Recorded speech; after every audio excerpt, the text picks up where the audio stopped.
Hello everyone and welcome to doTERRA U, the official podcast of doTERRA Europe. I am beyond excited today to be here with Dr. David Hill. Thank you. Dr. Hill, It's nice thank to be you here. so much for agreeing to do this podcast with me, with us. Welcome to doTERRA U. Thank you. I'm excited to be here. As you know, we're here it's a big convention and we're going to be sharing lots of information. So it's always excited to come back to places where I've been before, but more so because of the people that are here and all the great things that are happening. So thank you. It's a pleasure to be here. Amazing. So I would say let's just jump straight in. And I'm personally very curious to hear about your story, your past. So if you could maybe tell us a bit more. Well, that sounds like a loaded, that's a loaded question, right? I'm trying to squeeze 3 questions into one, basically. Well, let's just stay kind of focused on where we are right now. I've always had this inquisitive nature to want to know things that I didn't know. And more importantly, to be able to discover different things. I'm no different than anybody else. We tend to live our life out of the necessities that arise within our life. And that's what we were beginning to face as a family. We were having different challenges with health and other things. And I had a few friends who had some experience with essential oils. And one of them came by my office one day and asked me a simple question: why don't you ever think about essential oils? And I had thought about them, and I thought they were nonsense. And I wanted nothing I actually wanted nothing to do with them. I'd had an experience with them from one of my patients who I know was trying to be very helpful, but for me it was not a good experience, and it wasn't helpful. It was one of those, here's an oil, you can do no harm, just use it, it'll be fine. It was a terrible oil to give me for the circumstance I was dealing with, and it was quite painful. And I actually threw it in the trash can and said, Oh, wow. Okay. I will never be involved with anything like that. But we are creatures of habit. And it led to the beginning of what now here, decades later, has been this complete change and transformation in how we think as a family, what we do as a family, and more importantly, what I've done with my career and my background. And it's a privilege I look back sometimes and you feel a little bit overwhelmed because you almost wonder how you got to where you are. Yeah. You almost wonder, but you can look back and you can see these instrumental moments, if you will, moments in time where it's time for a change. It's time to think something different. And for us, that was the beginning of our journey. What I'm happy about and what is really pleasing to me and my family, especially my wife, is that we've not deviated from that. We really found something that we truly believed in, even though at the time there was not a lot to believe in because there wasn't really a lot of knowledge and a lot of information that was what I would call real or usable even. But that didn't matter to me. There was a premise, there was a principle that said, this could be valuable and I want to explore more. And so here we are. So how did you educate yourself, I guess, about this? Well, this was I always like to relate my experience to probably what other people are going through. I mean, they may be saying, how do I know about essential oils? Where do I find the knowledge that I need? And because generally our journeys lead us to that point because we're experiencing something, not always do we have all the answers. And one of my bitter disappointments initially with essential oils, even though I had lots of energy for what I was hearing and for what I was trying to understand, there was no real meaningful information. There was a lot of misinformation. A lot of times when we don't have the answers, we tend to fill in the gaps with things that maybe aggrandize it a little bit. And so I remember being in a lecture one time, somebody was talking about essential oils and they were talking about peppermint and they were talking about how peppermint helps to invigorate you because it helps red blood cells to divide. Okay. Wow. And I remember sitting there thinking, well, there's a problem here. Red blood cells don't divide. That's not what they do. Did you raise your hand? No, I didn't say anything, but it was a moment of disbelief for me. Not disbelief that cycled around the essential oils, but a moment that said, nobody knows the answers to these things. And so for me, I'm the kind of guy, if you say, well, you can't do that, in my mind automatically triggers, really? Just watch me. I'll go do it. And for me, that was this turning point to say, okay, if there's no real answers, if that's what we're down to, that people are just making things up because, well, it must invigorate you because you have more red blood cells. That's not at all what happens. It's a neurological response that happens with peppermint. And so I began drawing on all of my experience and my background as a physician, but also what I knew about human physiology and chemistry. And you had to connect a lot of the dots. And I spent a lot of time doing that. And I began initially with postulating that this would be a better answer. This likely could be the reason why that's happening. And it wasn't misguided in the sense that it was just irrelevant to any of the conversation. But it was very focused around, why is this oil doing this? It had to, and it, unfortunately, it had to do with all the chemistry. I don't like chemistry. I really don't. I didn't like it in school. I've not liked it ever since, but it seems like every conversation I have has to be around chemistry because that's why the oils are so powerful. And so I spent a lot of time trying to make that discovery and connecting the dots that previously hadn't been. I shared with you a little bit earlier how privileged we are now that we have all of these answers. I mean, doTERRA has done some things that have never been done before. We've made discoveries that people have not made. We've accomplished things that people never thought possible. I remember telling an employee one time, we don't get the luxury of being part-time pioneers in what we do in doTERRA. You don't have the luxury in your work in doTERRA. I don't have that luxury. Our wellness advocates don't have that luxury. We don't get to be part-time pioneers. But that also comes with the other side of that equation is that we have to be willing to challenge what is not known. We have to be willing to do what has not yet been done. And even though at times I might feel even inadequate, which is surprising to people, I mean, come on. You can't think about or even imagine where we currently are. But in all of that feeling, in all of that emotion of inadequacy and excitement and energy cycles around still that same thing. We're about discovery. We don't have to make things up about the essential oils. Our experiences are real, they're profound, they're life-changing.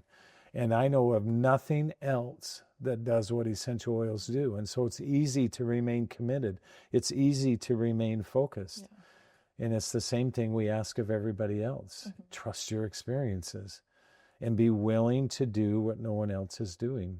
And for us, that served us very well this entire time. We've been doing that for a while, so we trust our products now. But was there a moment back in the past when you had to explain yourself to people, maybe to family members, friends? I share this story sometimes about my mother, who I think in genuine she was proud of me and the things that I had done. But when I started getting involved with essential oils, I remember her asking me one time, why? You have such a good reputation. You've worked so hard. Why would you risk that? Why would you throw that away?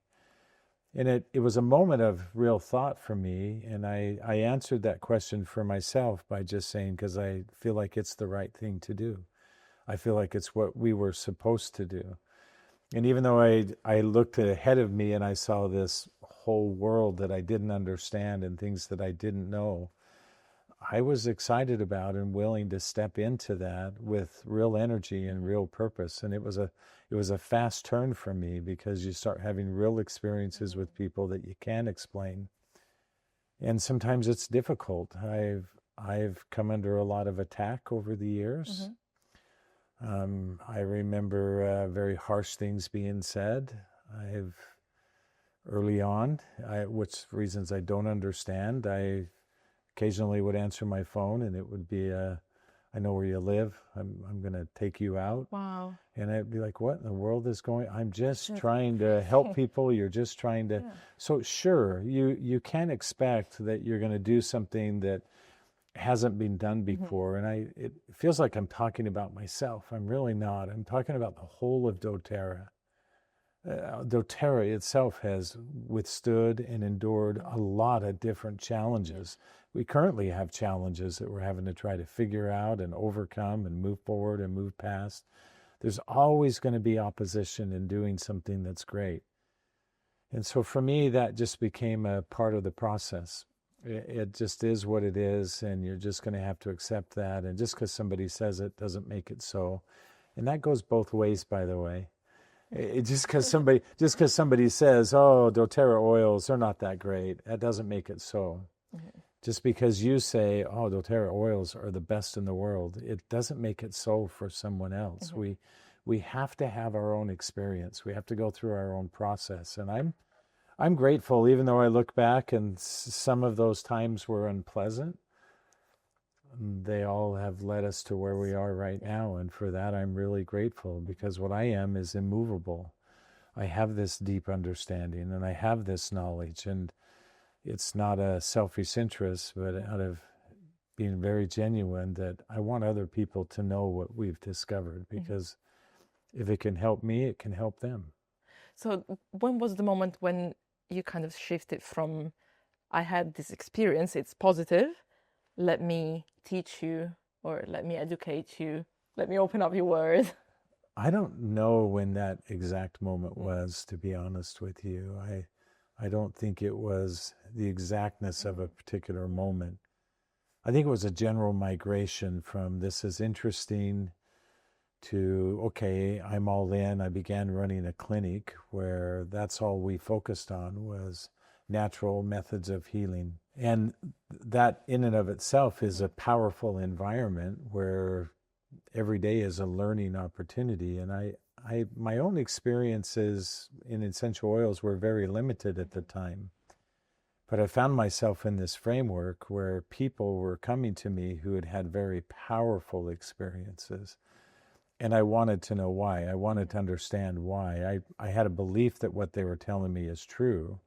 And I witnessed a lot of those things with my own eyes and at the hands of what we were doing.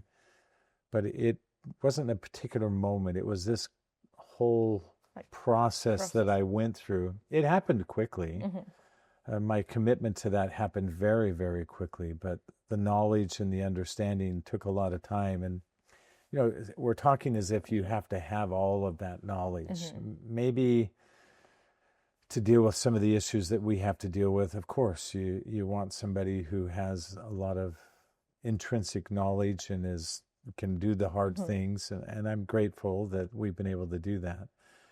But I got to give this reminder. My earliest experiences with essential oils were the same as everyone else's.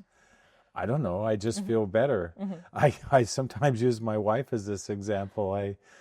She uses frankincense every day. I watch her do it. She puts it under her tongue. It's a daily thing that she does. And one time I thought I would ask her, why do you use frankincense? So kind of coy, I said, why do you use frankincense every day? I had a secret objective. I wanted her to say, because I'm married to the most brilliant man in the world, and he said that frankincense was so valuable. Yeah. And that's not what she said. But she just said, I don't know. I just feel better. And I think sometimes it's okay to not be able to have all of the answers. I mean, we want to discover, we want to know. As a company, we are pushing the envelope. So there's a whole central part of the company that I've been involved in all of these years where it's like, no, we have to find the answer to this. And I'm grateful for that. But I think it's misguided to sense and believe, or to have this process in your own mind where you say, well, I can't use the oils effectively because I don't know all the chemistry of lavender and I don't know all the right ways to use it. That's one of the beautiful things about what we've discovered, is that even though we know the complexities now of all of the oils and the framework of all the science and all these things that did not exist previously, but the simpleness of use has remained. I don't know if people have recognized that. Nothing has changed about how you use the essential oils. The quality of the essential oils has changed. We brought that anew to the marketplace, something that had not previously really existed to the extent that we were able to accomplish. We've brought great knowledge and great understanding, but the simpleness of use, what you do day in, day out, has remained exactly the same. And I think that's noteworthy for people to understand. You don't have to be this expert that knows everything to use the essential oils with confidence, with safety, and effectiveness.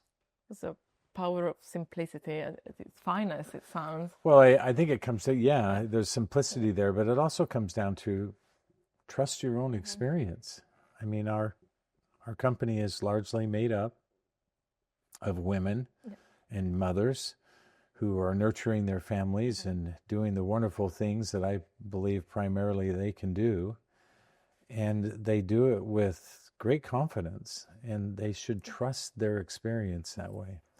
Take advantage of all the things that we know and that we teach and that we share. Take advantage of all of that so that your confidence is deeper, but don't doubt your own capabilities when it comes to helping yourself, helping your family or your friends. That goes for all of us. Can you take us back to the moment when you opened the first big batch of essential oils that, well, I don't know if it was doTERRA yet. It was probably very early stages, but I remember seeing a video of you and Emily just opening this massive... this was a... When was that? This was a moment. So we had, when we started the company, it was myself and Dave and Emily. We went, I've always had in my mind it was a Mexican restaurant, but Dave and Emily correct me every time we have this discussion. No, it was an Italian restaurant. And I'm like, I think I remember chips and salsa, but it doesn't matter. We had this discussion about doTERRA and what this could be. It wasn't called doTERRA. It didn't have a name. Our first discussion was cycled around, there was one singular concept that came out, and that was, can we do this differently than how it's been done before? Because we'd each recognize the challenges that there were with quality, the challenges that there were with knowledge and information. We knew that the essential oils were eschewed from the mainstream. They weren't a part of that for anybody. And so, frankly, you were really weird if you used essential oils, which each of us had experienced in one way or another. You smell funny, you act funny, you're a conscientious objector from the normalcy of what we would do to take care of ourselves. Isn't it funny that now you're kind of weird if you don't do those things, if you're not doing things to be proactive in your health? And that takes on a whole new dynamic now, which essential oils is core and central to. It tells you just how far that we've come. But our first discussion was whether or not we could do that. We went home and we talked to our family, and I talked with my wife, and we believed that we could. And so we all went in.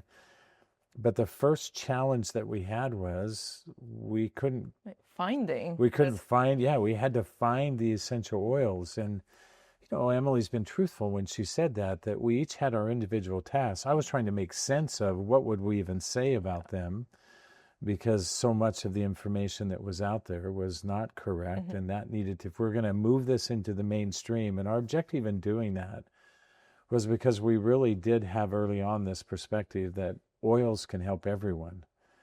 And so we don't want to just partition that into a particular group or a specific circumstance. It has to be replete the whole way through the process. That must have been hard. Well, it was hard to define that in a lot of ways, but that's really every decision we made was focused around that central connection point for the essential oils, that we want people to experience the value of essential oils. But for that to happen, we have to bring them value in the essential oils. So that was information. That was where we're going to get the oils from. How do we ensure quality? And we began the very beginnings of that. And we'd actually been working for a long time. In fact, I was out talking about essential oils, and I didn't have any for them. Oh, wow. Yeah, you talk about talk about an awkward meeting. I mean, you share all this great information, and then you say, and when we have some, they're going to be fantastic. You're going to love them, because it was a real challenge for us to find that. And we were actually meeting. We had started meeting in the Orem Library, which is a city that was nearby us, kind of a central point, and we were meeting in the basement of that library, trying to work in secret as we were developing the company. We didn't want them to kick us out, but you know, as we got more and more excited about what we were doing, they did kick us out of the library. And we had a friend who, in the bottom of his office building, had it was a closet. It was like a janitorial type closet. And he says, if you guys want to clean that out, you can have that as your office. And so we went down into this little basement. We had a little 6-foot table, the little white folding tables. It was 6 feet long. And it kind of went wall to wall from side to side. And then there was you couldn't just come and go as you wanted to. If somebody had to leave, everybody kind of had to get up and go out, and then you could leave, and then you could come back, and everybody would filter back in. It was just this tiny little space. And I remember Emily coming in one day, and she goes, I think I found some oils that we could start with. And we believed in their quality, and they were different. They were unique. And I remember opening up with them that first sample that we had of the essential oils. And I think it was at that moment that we knew in the doTERRA history, in the progression of where we were, it was in that moment when we finally believed we can move forward. We can now get past where we are. I remember the very first meeting I went and did, I was so excited because I had some samples. Yeah, I had some samples to share. I wasn't talking about the essential oils because people are like, well, I can't buy them? No, you can't buy them yet, but don't worry, we'll figure that out. And that was awkward, but the first meeting I got to do with actual essential oils was a lot of fun because people got to experience the essential oils and all the things that we had postulated about the essential oils. All of the activities that became centric to the core of who we are at doTERRA began to come to life. And those were really exciting times, but that was a pivotal moment because it was a stumbling block for us. I can imagine. It's a stumbling block today, if we're being honest, because if you're going to source essential oils, unless you're going to do what we've done to the extent that we've done it, all oils basically come from the same place. And that was our challenge. We can't do that. We can't do what everybody else has done. And so we began this process, which now has grown into this whole big entity of co-impact sourcing and all of the things that we do around the world that way. But that is what you have to do, or you cannot control quality. It is singularly the most challenging part of what we do. It's also singularly the greatest expense that we bear as a company. But it's also singularly the most dynamic part of what makes doTERRA different. So I get angry when people say, just like doTERRA, or when people say, yeah, we do that too. No, you don't. You've not put in the time. You've not put in the effort. It's nice that you want to believe that you have, or that even you can, but doing and saying that you do is not the same thing. And so we're really proud. We're grateful that all those early things that we discussed, the things that we conceived, that conversation that the three of us had, it was not a discussion about what's the business plan and what's the business model. It was a discussion around how do we do this different, has come to pass. Yeah. And we actually were in Europe. We were in Bulgaria, Dave and I and Emily. And there was this moment, my wife was with us, our son was with us, and we're watching all of these events unfold, and in my own mind, things began to connect. Yeah. And I remember the three of us were sitting on one of our big distillers that, we had loaded a lot of lavender and other things. We were just sitting on the lid of that.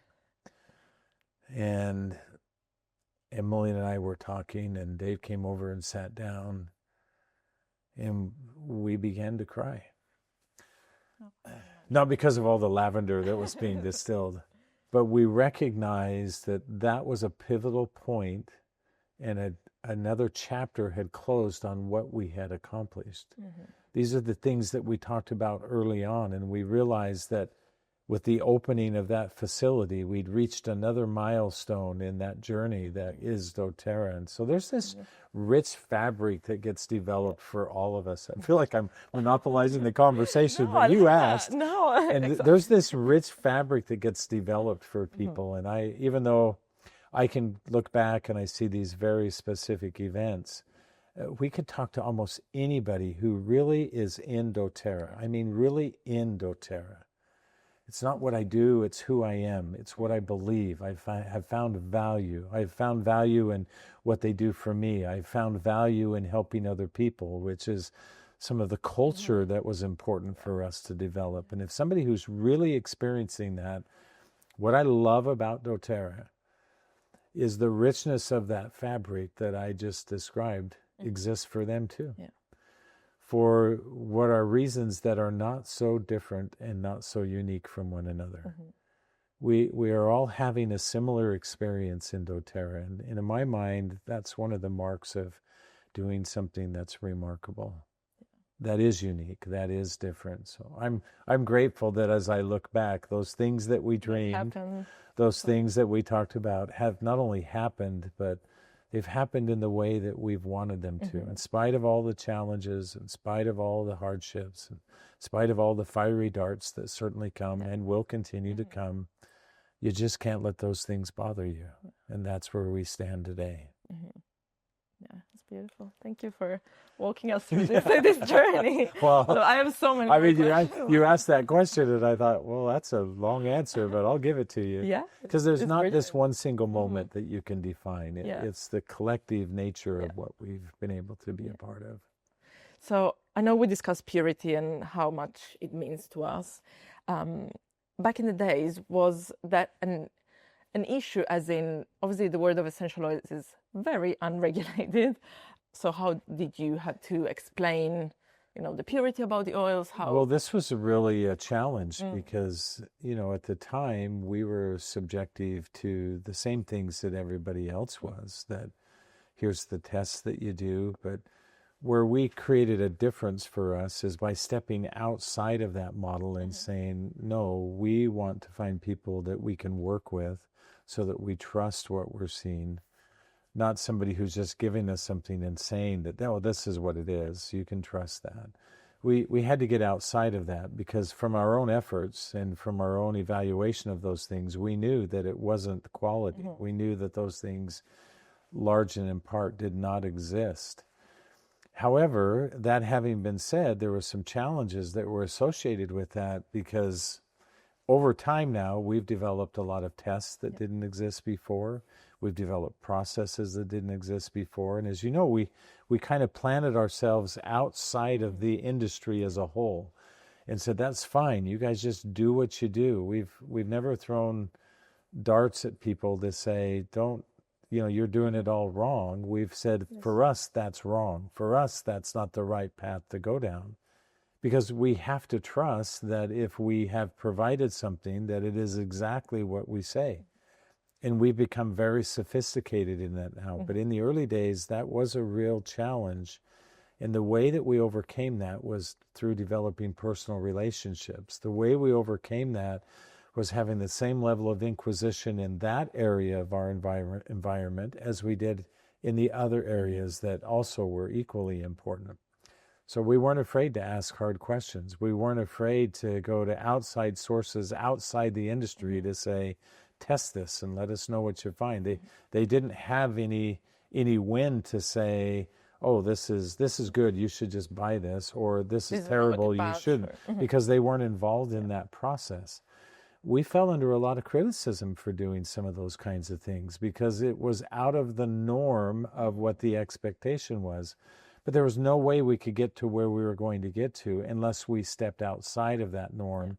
And now we've developed this whole pathway for ourselves that is very really revealing and that is really, without question, the most sustainable, the most reliable testing and opportunities that there is that way.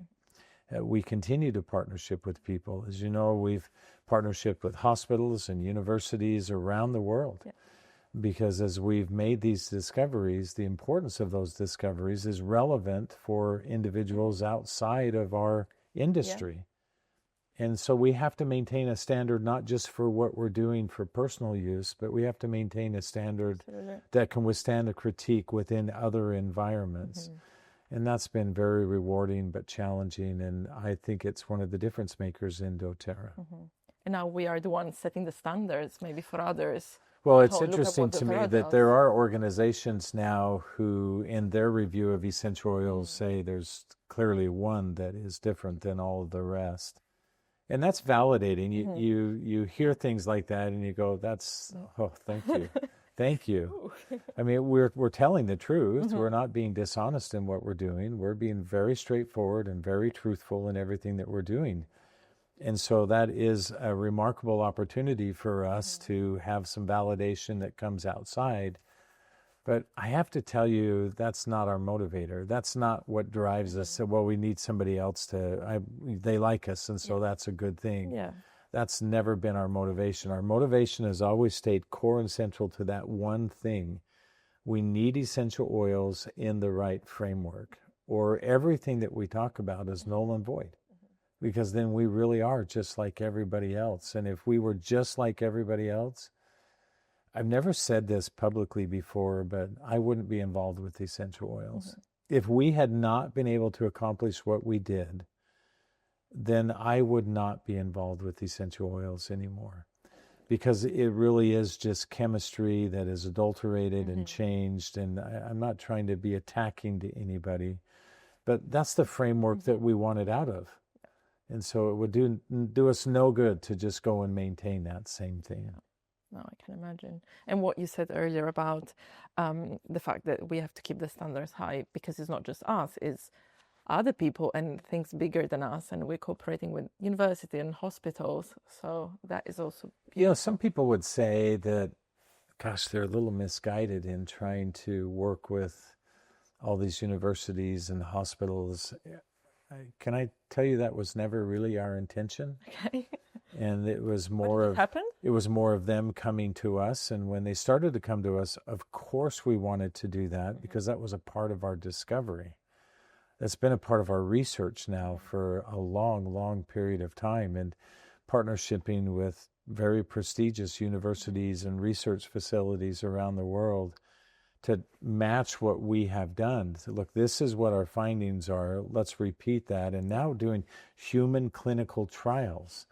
I mean, you have to go through that migration of meeting those standards to be able to do those kinds of tests. I think it's remarkable sometimes when I think about all the research and everything that we've really done and the things that have been accomplished. It's kind of funny in a way because I believe what I've always believed. Essential oils work. They just work. They work. And it's nice to have that validation, but it's not where my confidence lies. As I got up this morning and here's the oils that I'm going to use, here's the product that I'm going to use. My confidence doesn't lie because I don't get up and say to myself, oh, I remember when Dr. Parrish tested this at Johns Hopkins University and this is what she found and this is by far and above is better than all the other oils in this category. That's not how my mind works. My mind works the same way everybody else's does, that I know that I need this oil today for my own reasons, for my own what I sense and what I feel and know what's happening in my body. It's that taking responsibility. But the backdrop to all of that is all of these other things that we've talked about. But my confidence lies in the same place everyone else's does. It's because of my experience. If I can ask you, how did you build that experience? Because maybe for somebody, for some of our listeners just getting started, they don't know where to start, right? Okay.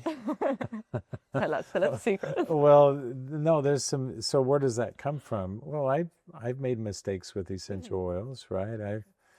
My earliest experience started with putting oil drops in capsules and doing other things. I remember taking some oregano in a capsule and I don't have really great vision, and so I was struggling to get the oil into the capsule. And did you put too many drops? And no, I didn't put too many drops, but not realizing that I had spread it all over my fingers. It's not helpful when you then rub your eye or you wipe your mouth. No. And, I mean, it's a good form of cosmetic surgery because your lips just go.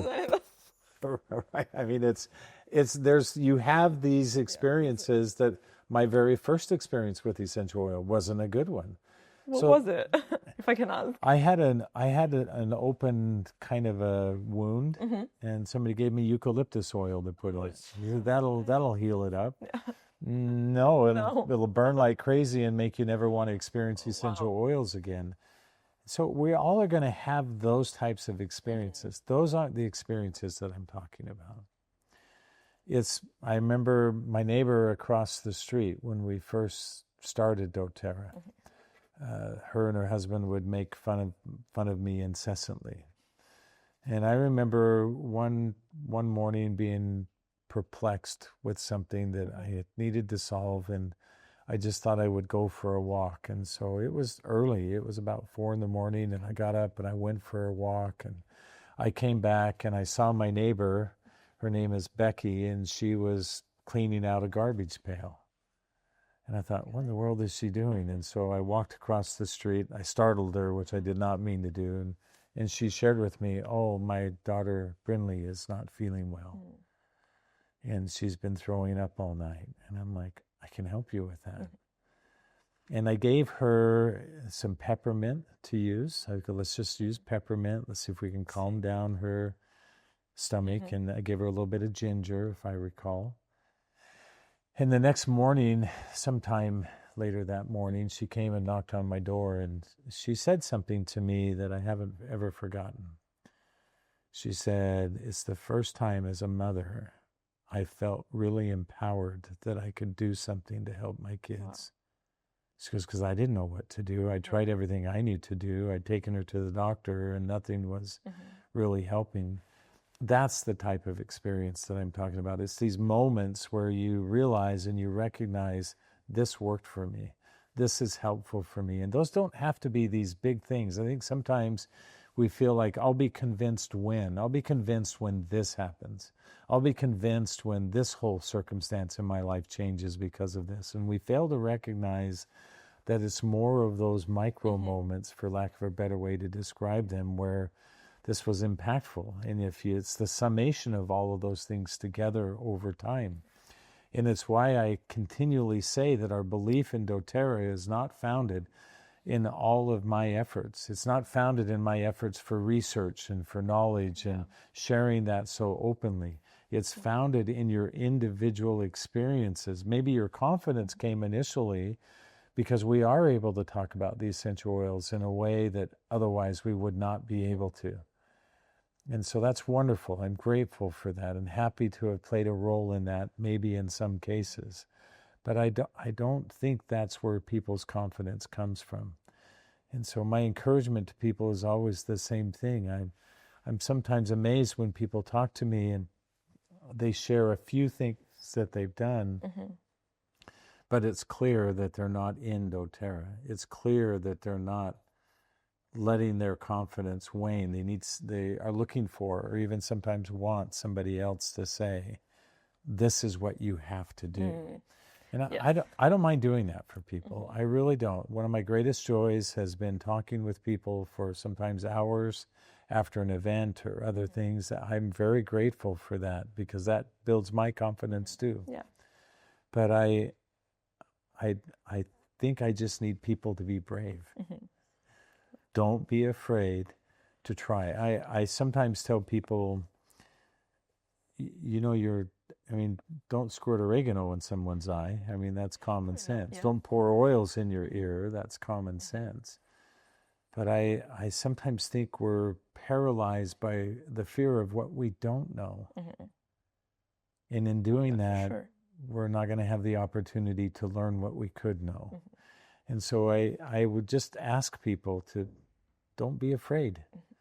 Maybe you chose lavender essential oil, but serenity would have been a little bit better.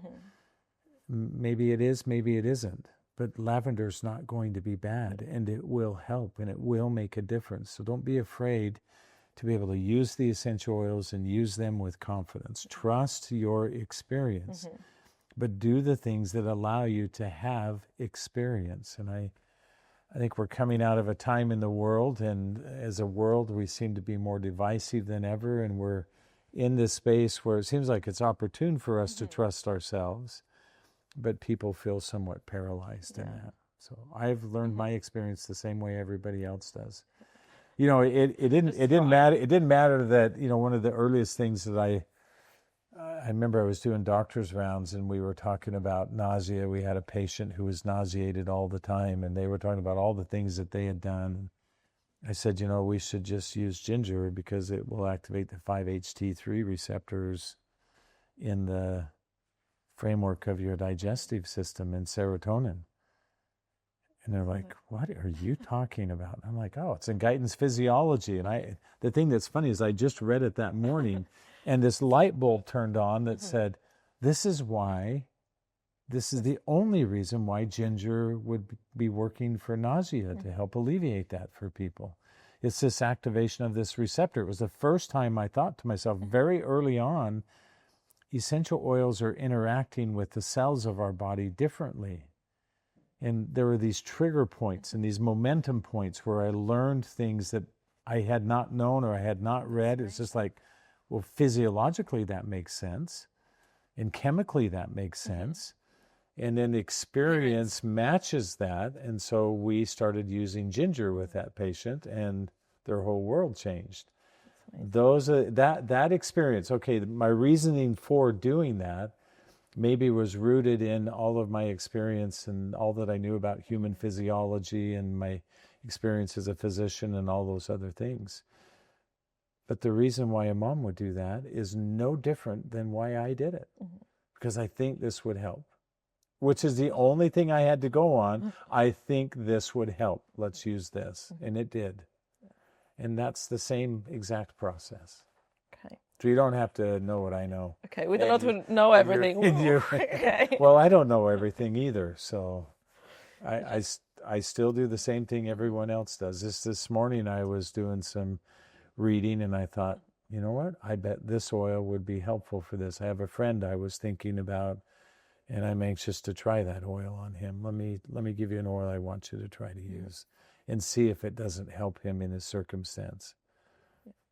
How is that different than somebody who has this intuition that says, I think I can go help my neighbor? I don't have all the answers as to why and how and even what the dynamic of what they're dealing with fully is, but I think this would help them. I know that they're stressed. I know they're not feeling well. I can help them. So what keeps you motivated still to these days to keep learning, keep researching, keep using essential oils? It's an ebb and flow. Is that a fair way to describe it? Because I've always liked learning. I've always liked understanding things that I didn't understand before. I like a challenge. And so that drives me a lot. That motivates me. But the same things that at my core motivate me is no different than anyone else. I love my family and what they represent. I want what's best for them. My wife has been a big influence in my journey with essential oils and her just genuine, kind and loving nature in wanting to help me.